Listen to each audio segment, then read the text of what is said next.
Good morning student. आज हम लोग बात करेंगे गिब्स फ्री एनर्जी पर। गिब्स फ्री एनर्जी क्या है? गिब्स फ्री एनर्जी का जो फॉर्मूला है वो हम लोग G equal to H minus T H.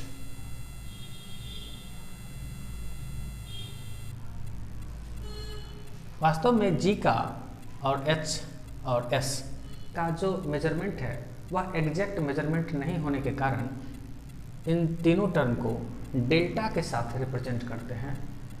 जैसे delta G equal to delta H minus T delta S, यानी कि हम लोग change in Gibbs free energy, change in enthalpy and change in entropy इस टर्म में लिखते हैं, क्योंकि इस तीनों का एग्जैक्ट मेजरमेंट जो टू द पॉइंट मेजरमेंट होता है वो नहीं होता है, तो इसको चेंज के टर्म में हम लोग मेजरमेंट करते हैं, रीडिंग करते हैं।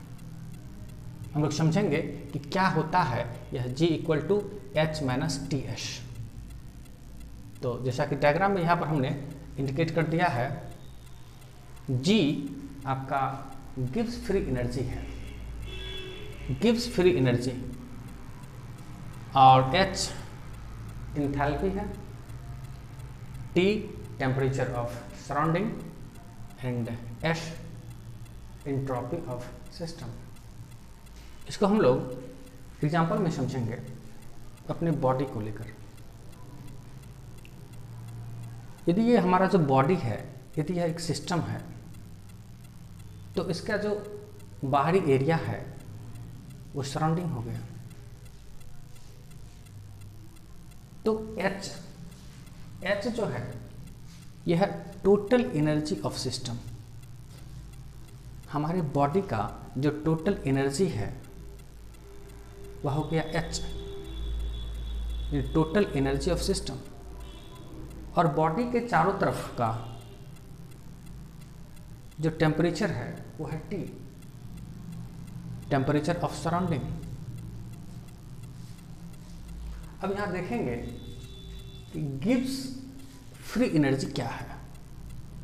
Gibbs free energy useful energy for work done, useful energy for work done. अब टोटल एनर्जी यदि हमारे बॉडी में 100 जूल है, तो हम कैसे निकालेंगे कि इसमें गिब्स फ्री एनर्जी कितना होगा? हम लोग इस फॉर्मूला से निकालेंगे G equal to H minus T S. T S हम लोग देखेंगे कि किस यूनिट में आएगा। टी एस, एस के लिए हम लोग लिखेंगे जूल पर केल्विन, और टी के लिए हम लोग लिखेंगे केल्विन। कैंसिल होने के बाद टी एस का जो रीडिंग होगा वो हमें आएगा जूल में। टी एस का रीडिंग हमें जूल में आएगा, और H हमारा जूल में होगा ही, क्योंकि यह टोटल एनर्जी है। तो ये जो टी एस है, यहाँ कंफ्यूज नहीं होना है कि यहाँ पर टेम्परेचर है तो कहीं ना कहीं यूनिट डिफरेंस होगा, यूनिट डिफरेंस नहीं होगा। टी एस कलेक्टिवली हमें जूल में रीडिंग देगा, और H हमारा जूल में ही होता है। तो दोनों का जो डिफरेंस है, यही डिफरेंस हमारा गिब्स फ्री एनर्जी है, यानी total energy minus T S. ये जो एनर्जी है इसका डिफरेंस है गिब्स फ्री एनर्जी है, यानी ये Gibbs free energy useful energy for work done.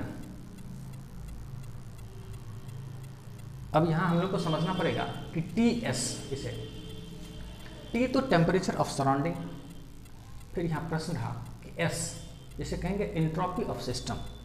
हमारे बॉडी का एंट्रोपी, ये यहाँ पर बहुत इंपॉर्टेंट पॉइंट है। एंट्रोपी को समझना, हमें समझना होगा कि एंट्रोपी क्या है। तो पहली तो बात आप जानिए कि जब हम बिल्कुल सोए हुए होते हैं, रेस्ट में होते हैं, तब भी हमारे बॉडी के भीतर मेटाबॉलिज्म काम कर रहा होता है। उस मेटाबॉलिज्म के प्रोसेस में रहने के लिए कुछ ना कुछ एक नेग्लिजिबल अमाउंट ऑफ एनर्जी खर्च होती है। Energy for maintain the system, जब हम कुछ वर्क कर रहे होते हैं तो अधिक एनर्जी खर्च होता है, लेकिन जब हम रेस्ट कर रहे होते हैं तब भी एनर्जी खर्च हो रहा होता है। जब हम स्लीपिंग मोड में हों तब भी एनर्जी खर्च हो रहा होता है। हमारा रेस्पिरेशन चल रहा होता है, बॉडी के भीतर मेटाबॉलिज्म प्रोसेस में होता है। उस मेटाबॉलिज्म को प्रोसेस में रहने के लिए एक नेग्लिजिबल अमाउंट ऑफ एनर्जी, एक स्मॉल अमाउंट ऑफ एनर्जी खर्च होती है, जिसे कहेंगे energy for maintain the system. इस बॉडी को हमने सिस्टम कंसीडर किया है, तो इस बॉडी के मेटाबॉलिज्म के लिए जो एनर्जी कंज्यूम्ड होता है, खर्च होता है, उसे कहेंगे energy for maintain the system. एक स्मॉल अमाउंट ऑफ एनर्जी हमारे बॉडी को मेंटेन करने के लिए खर्च होता है। प्लस यहाँ इंट्रोपी में देखेंगे S, entropy of system, energy for maintain the system plus disorder. Disorder का मतलब है मीनिंगलेस एनर्जी, जिस एनर्जी का खर्च आपने यूजफुल वर्क डन के लिए नहीं किया है, डिसऑर्डर। लेट अस सपोज एक एग्जांपल में हम लोग समझेंगे। यदि एक पर्सन किसी से मारपीट कर रहा है, झगड़ा कर रहा है, तो उसके बॉडी को जिंदा रहने के लिए, उसके बॉडी का जो मेटाबॉलिज्म है, उसे प्रोसेस में रहने के लिए एक स्मॉल अमाउंट में एनर्जी कंज्यूम्ड हो रहा है। एज वेल एज वो जो झगड़ा करता है, किसी से कंट्राडिक्शन कर रहा है, उससे अगेंस्ट करने के लिए, उससे कंट्राडिक्शन करने के लिए भी एनर्जी एक्सपेंस हो रहा है। तो कंट्राडिक्शन में, मारपीट में या किसी यूजलेस एक्टिविटी में जो एनर्जी एक्सपेंस हो रहा है, उसे हम लोग डिसऑर्डर कहेंगे, मीनिंगलेस एक्टिविटी। तो एंट्रोपी के बारे में समझना इंपॉर्टेंट है। एंट्रोपी हमारे सिस्टम को मेंटेन रखने के लिए जो एनर्जी कंज्यूम्ड होता है, जो कि बहुत कम अमाउंट में होता है, बहुत स्मॉल अमाउंट में एनर्जी कंज्यूम्ड होता है। सिस्टम को मेंटेन रखने के लिए कंज्यूम्ड एनर्जी प्लस डिसऑर्डर में जो एनर्जी एक्सपेंस होता है, खर्च होता है, इस दोनों का कलेक्टिवली फॉर्म हमारा एंट्रोपी है। तो एक बात यहाँ एंट्रोपी से क्लियर है कि सिस्टम को मेंटेन रखने के लिए हमें एक स्मॉल अमाउंट में एनर्जी कंज्यूम्ड होगा ही। लेकिन यदि एंट्रोपी का वैल्यू, ये एंट्रोपी का वैल्यू बढ़ जाएगा हमारे डिसऑर्डर से, ये तो एक कांस्टेंट वैल्यू है। सिस्टम को ऑपरेट होने के लिए, सिस्टम को जिंदा रहने के लिए, लिविंग में रहने के लिए एक स्मॉल अमाउंट में एनर्जी कंज्यूम्ड होगा ही। तो इसे हम कांस्टेंट कंसीडर कर सकते हैं। अब रहा डिसऑर्डर। अब डिसऑर्डर में जो एनर्जी एक्सपेंस हो रहा है, जो खर्च हो रहा है, यदि डिसऑर्डर का अमाउंट ज़्यादा होता है तो निश्चित ही जो जी का वैल्यू है, जो गिब्स फ्री एनर्जी का वैल्यू है, ये कम हो जाएगा। डिसऑर्डर अधिक होगा तो गिब्स फ्री एनर्जी का वैल्यू कम हो जाएगा। अब टेम्परेचर के साथ यहाँ पर दो टर्म है। टेम्परेचर हमारे बॉडी के सराउंडिंग का जो टेम्परेचर है, हम उसके साथ कोई फेरबदल नहीं कर सकते हैं, कोई बदलाव नहीं कर सकते हैं। हाँ, रिएक्शन में स्टडी करते समय, जब हम बुक में स्टडी करते हैं तो वहाँ हम कंसीडर कर सकते हैं टेम्परेचर को अदल बदल करके। लेकिन यदि हम लाइफ में स्टडी करें तो जो हमारा सराउंडिंग का टेम्परेचर है वह तो एक कांस्टेंट है। तो टेम्परेचर के साथ हम कुछ नहीं कर सकेंगे, एक कांस्टेंट रीडिंग लेंगे। और energy for maintain the system, हमारे बॉडी को मेंटेन करने के लिए, मेटाबॉलिज्म को प्रोसेस में रहने के लिए जो एनर्जी कंज्यूम्ड होगा, उसे भी हम कांस्टेंट कंसीडर करेंगे, क्योंकि उसके साथ में हम कोई फेरबदल नहीं कर सकते हैं। अब ये दोनों को हम लोग कांस्टेंट कंसीडर करेंगे, एक टेम्परेचर को और energy for maintain the system, क्योंकि इस दोनों के साथ हम लोग कुछ नहीं कर सकेंगे।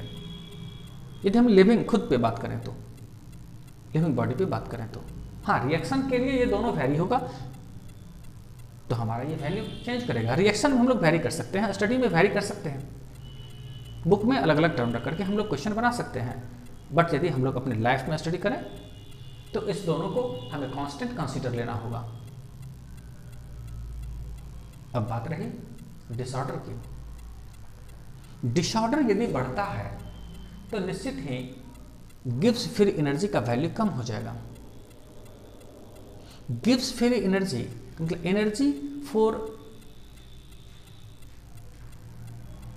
यूजफुल वर्क डन या useful energy for work done, वैसा एनर्जी जो एक मीनिंगफुल वर्क डन के लिए एक्सपेंस होता हो। और डिसऑर्डर किसको कहेंगे कि वैसा एनर्जी जो मीनिंगलेस वर्क डन के लिए एक्सपेंस होता हो। अब यहां दो टर्म आ गया, एक जी वह एनर्जी जो मीनिंगफुल वर्क डन में खर्च होता है, और एस वैसा एनर्जी जो मीनिंगलेस वर्क डन में खर्च होता है। और हमारे सिस्टम का जो टोटल एनर्जी है वह है H, enthalpy. Total energy constant है। यदि डिसऑर्डर बढ़ता है तो निश्चित ही जो यूजफुल एनर्जी है वह कम हो जाएगा, और यदि डिसऑर्डर कम हो जाता है तो यूजफुल एनर्जी अधिक हो जाएगा। हम अपने सिस्टम का एनर्जी कांस्टेंट कंसीडर करेंगे। हम लोग एक एग्जांपल में यहां समझेंगे।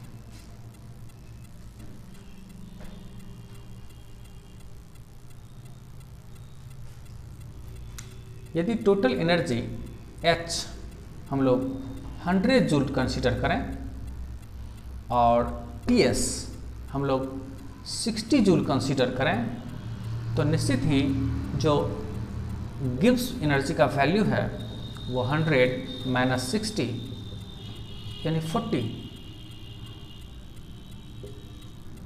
जो यूजफुल वर्क डन में एनर्जी खर्च होगा वो 40 जूल। अब इस 60 जूल में temperature and energy for maintain the system, जो कि बहुत स्मॉल अमाउंट में होता है, temperature and energy for maintain the system small amount में, उस दोनों के लिए आप कलेक्टिवली इसमें से 5 जूल माइनस कर दें। यदि इसमें से 5 जूल इस दोनों के लिए यदि हम माइनस कर देते हैं, तब भी 55 जूल एनर्जी डिसऑर्डर का एनर्जी है। यदि डिसऑर्डर मिनिमाइज हो जाए तो हमारे लाइफ में जो यूजफुल एक्टिविटी है, जो यूजफुल एनर्जी है, वो बढ़ जाएगा। हम लोग स्टडी करते हैं या हम लोग लाइफ के अदर डायमेंशन में जो भी काम करते हैं, वास्तव में इसी डिसऑर्डर के कारण हमारे लाइफ का जो गिब्स फ्री एनर्जी है, जो यूजफुल एनर्जी है, उसका अमाउंट कम हो जाता है और हम लाइफ में सक्सेस अचीव नहीं कर पाते हैं। सक्सेस को अचीव करने के लिए हमें अपने लाइफ से इस डिसऑर्डर को मिनिमाइज कर लेना होगा, कम कर लेना होगा। लेट अस सपोज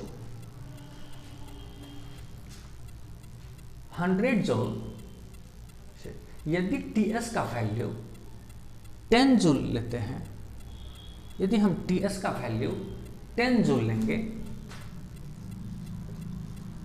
तो निश्चित ही गिब्स का वैल्यू हमें 90 जूल आएगा।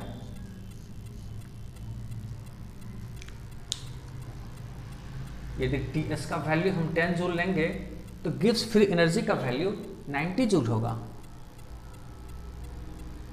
इस तरह से हम अपने डिसऑर्डर को मिनिमाइज करके अपने लाइफ में गिब्स फ्री एनर्जी को बढ़ा सकते हैं, यानी अपने लाइफ में useful energy as well as useful work done को बढ़ा सकते हैं, जो कि अचीवमेंट का बिल्कुल मूल मंत्र है। हमारे लाइफ का मोस्ट ऑफ द एनर्जी इसी डिसऑर्डर में एक्सपेंस होता है, खर्च होता है।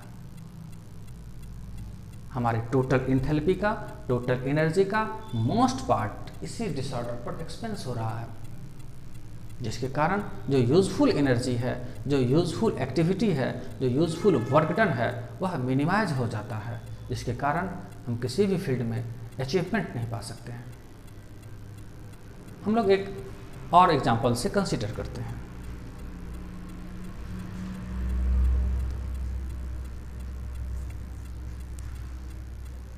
हम लोग बाइक पर कंसीडर करें, मोटरसाइकिल। वैसा मोटरसाइकिल जिसके ड्राइविंग में वह अधिक से अधिक हीट प्रोड्यूस करता हो और साउंड प्रोड्यूस करता हो, वैसा बाइक जो चलने पर maximum heat and maximum sound produce करता हो, निश्चित ही आप लोग जानते होंगे कि उसका वर्क डन कम हो जाएगा। किसी भी व्हीकल्स में मैक्सिमम हीट एंड साउंड का प्रोड्यूस होना वो डिसऑर्डर है। यदि 1 लीटर फ्यूल यदि आप उसमें डालते हैं और यदि वह गाड़ी, यदि वह बाइक हीट और साउंड प्रोड्यूस करता है अधिक मात्रा में, मैक्सिमम अमाउंट में, तो निश्चित ही वर्क डन, जो उस गाड़ी का माइलेज होगा, वो कम हो जाएगा। आप समझेंगे कि ये गाड़ी ख़राब है, इसे सर्विसिंग कराने की ज़रूरत है, इसे ठीक कराने की ज़रूरत है। जस्ट लाइक दैट हमारे लाइफ में जो डिसऑर्डर बढ़ता जाता है, जिसके कारण हमारे लाइफ का गिव्स फ्री एनर्जी घटता जा रहा है, कहीं न कहीं एक सही एजुकेशन से, परफेक्ट एजुकेशन से हमें अपने लाइफ के गिव्स फ्री एनर्जी को सही करने की ज़रूरत है।